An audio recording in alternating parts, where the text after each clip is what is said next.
Tu penses quoi de la qualité de ce studio?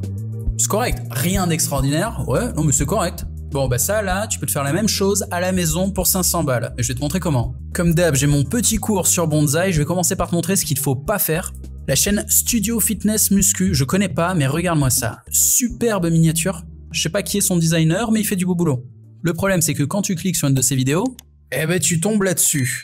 Ah, mec, tu m'as vendu du rêve, genre t'étais un pro avec ta miniature, et là, carrément, sur le côté gauche, tu le vois, le truc flou, il y a un truc, un genre de sac poubelle devant la caméra, le fond est bordélique, il y a des cartons, des machins, mais qu'est-ce que c'est que ce truc? Il a un micro dans la main, t'as même pas un truc pour poser le micro dessus? Et le résultat, il est là, regarde. 400 vues, pourquoi? Les gens ont cliqué, les sujets étaient intéressants, la miniature était belle. Mais une fois qu'ils sont sur la vidéo et que c'est dégueulasse, les spectateurs se barrent vite et le watch time est court. Le watch time, c'est la durée moyenne pendant laquelle les spectateurs regardent la vidéo. Et quand le watch time est pété, tu sais ce qui se passe? Eh ben YouTube ne recommande pas tes vidéos et tu fais 413 vues comme lui. C'est pour ça que c'est important d'avoir un studio pour donner une bonne première impression, que les gens t'écoutent, juste ça, qu'ils se disent « Bon, le mec a fait un effort, il doit savoir à peu près de quoi il parle. » C'est ça que ça veut dire un studio. Du coup, un studio de quel style? Bah, aujourd'hui, je vous apprends à faire ce que moi j'ai. C'est ce que j'appelle le format tout seul au bureau avec un ordi sur la table. Et c'est ce que j'ai, hein. Je suis tout seul au bureau et là sur ma droite, vous le voyez pas, mais il y a un ordi. On comprend qu'il y a un ordi parce que je le regarde quand je fais les partages écran. On pourrait même le voir, tu vois, je pourrais le placer comme ça, il pourrait faire partie de mon décor, ça serait OK. Et ce format n'est pas réaliste. C'est-à-dire, on voit que je suis pas vraiment dans ma chambre. On voit que c'est pas un vrai bureau. On voit que c'est pas une vraie étagère, tu vois. C'est des bibelots à la con qui sont posés dessus. Ça ne veut rien dire. Je n'habite pas ici. Et tu vois bien, sur les formats podcast à Dubaï, comme ça, on en voit plein des studios dans ce genre. Bon, bah, on voit que les mecs ne sont pas à la maison. Ils sont dans un studio. C'est une évidence. Et tu pourrais faire un studio chez toi en montrant que c'est chez toi et que tu y vis. Et rendre ça joli. C'est possible. Mais c'est pas ce que je vais te montrer dans cette vidéo. Alors, on va faire un studio de ce style. Tout le monde comprend que c'est un studio.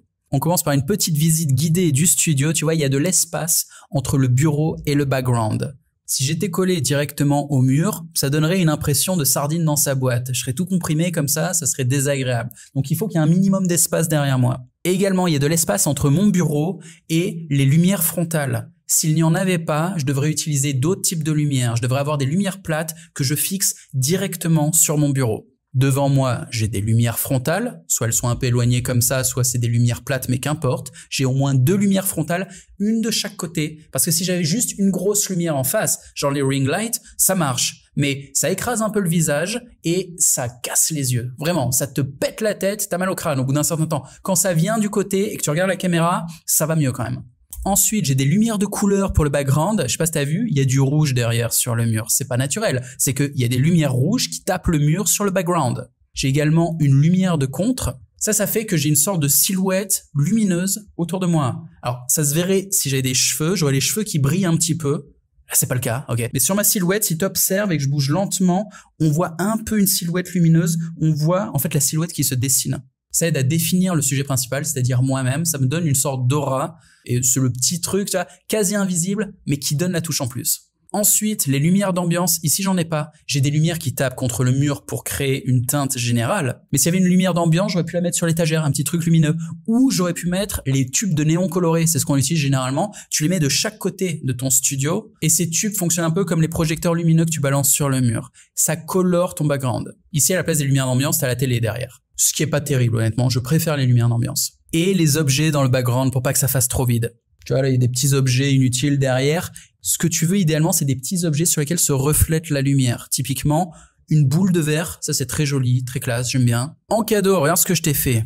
Pour les clodos, ceux qui n'ont pas les moyens, tout ça, je t'ai fait une petite vidéo, un tuto pour faire un studio à 100 balles. Juste en dessous de cette vidéo, il y a un lien. Pas deux, hein. Tu vois, des fois, je fais l'erreur, j'en mets 2. J'ai des moments de faiblesse. Là, j'en ai mis qu'un.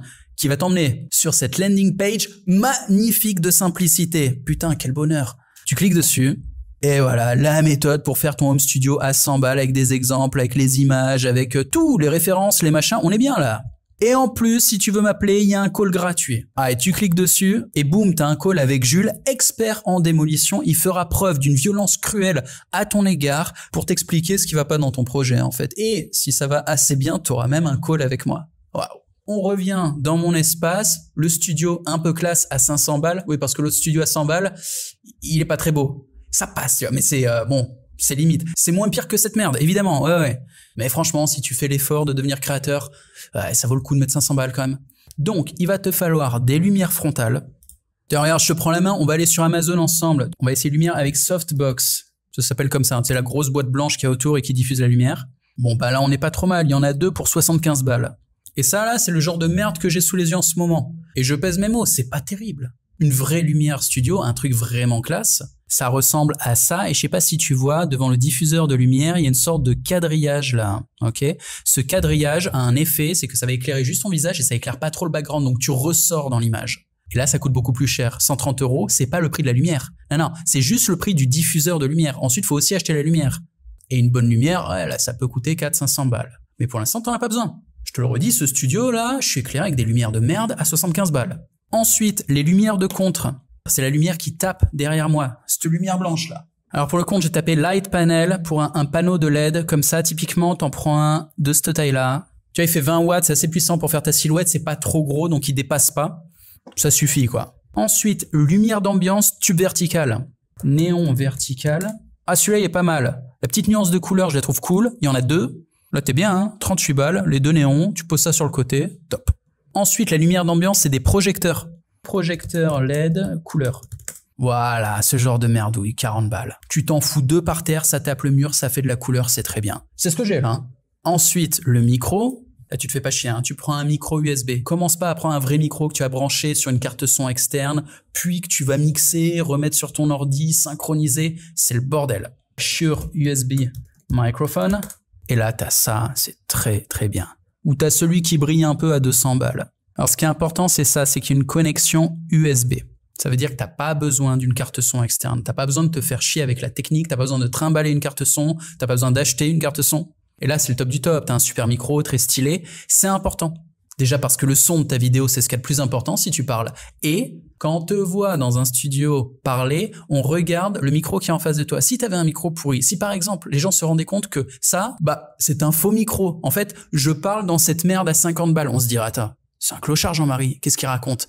La vérité, c'est que je suis obligé de cacher mon micro de merde avec un micro de qualité. Tu la vois l'astuce? Ouais, ça fait une quinzaine de vidéos que je t'endors avec mon faux micro. Il est pas branché le merdier là, t'entends? Ah, si je tapote sur celui-là, tu vas l'entendre. Donc voilà, sauve les apparences, passe pour un professionnel et mets-toi un micro en face de toi qui a l'air d'un vrai micro.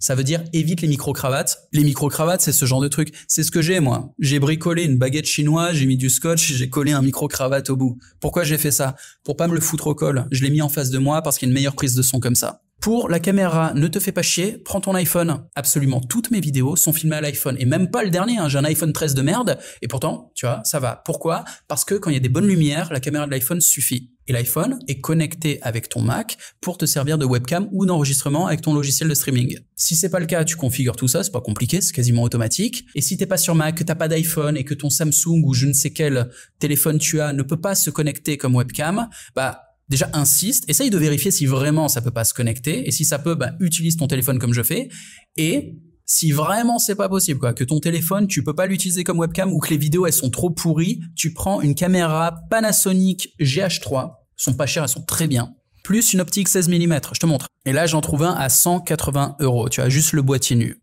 c'est pas cher.